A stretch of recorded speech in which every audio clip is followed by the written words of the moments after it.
Hello বন্ধুরা, আপনি আপনার রেশন কার্ডের সাথে মোবাইল নাম্বার যদি এখনো পর্যন্ত লিংক না করে থাকেন, আজকের এই ভিডিওটিতে জানানো হয়েছে আপনি কিভাবে রেশন কার্ডের সাথে আপনার মোবাইল নাম্বার লিংক করবেন। তো এর জন্য অবশ্যই ভিডিওটি প্রথম থেকে শেষ অবধি থাকার অনুরোধ করব।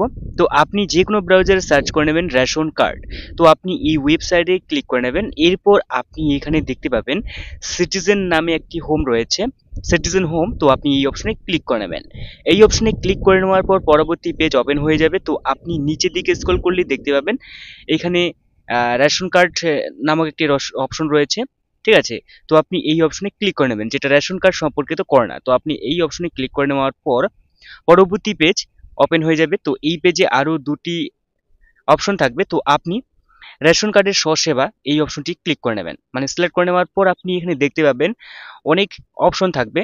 তো আপনি নিচের দিকে আসলে দেখতে পাবেন আপনার রেশন কার্ডের মোবাইল নাম্বারটি আপডেট করুন। তো আপনি এই অপশনে ক্লিক করে নেওয়ার পর আপনার রেশন কার্ড, এরপর আপনি সার্চ করে নেওয়ার পর আপনার রেশন কার্ডের ডিটেলস আসবে। তো আপনি বক্সে চেক আউট করে নেবেন, মানে টিক দিয়ে নেবেন। এরপর সেন্ড ওটিপি। তো অবশ্যই আপনি আপনার রেশন কার্ডের সাথে যে মোবাইল নাম্বার লিঙ্ক থাকবে সেই মোবাইল নাম্বারে ওটিপি আসবে, মানে আধার। ঠিক আছে, তো সেই মোবাইল নাম্বারে আপনি ওটিপিটি এখানে বসিয়ে দেবেন। ওটিপি বসিয়ে দেওয়ার পর আপনি অ্যাড নিউ মোবাইল নাম্বারে ক্লিক করে নেবেন, মানে এইখানে আপনি আপনার যে কোনো মোবাইল নাম্বার লিঙ্ক করতে পারেন। এক্ষেত্রে হতে পারে আপনার আধারের সাথে যে মোবাইল নাম্বারটি লিঙ্ক রয়েছে সেটাও দিতে পারেন, অন্যথায় আপনি চাইলে অন্য কোনো মোবাইল নাম্বারও এখানে অ্যাড করতে পারেন। তো এইভাবে মোবাইল নাম্বার বসিয়ে দেওয়ার পর সেই মোবাইল নাম্বারের ওটিপি বসিয়ে দিলে আপনি এখানে সহজভাবে সেটি লিঙ্ক করে নিতে পারবেন তৎক্ষণাৎ। তো এই ছিল আজকে ছোট্ট একটা ভিডিও। দেখা হচ্ছে পরবর্তী নতুন আরেকটি ভিডিওতে।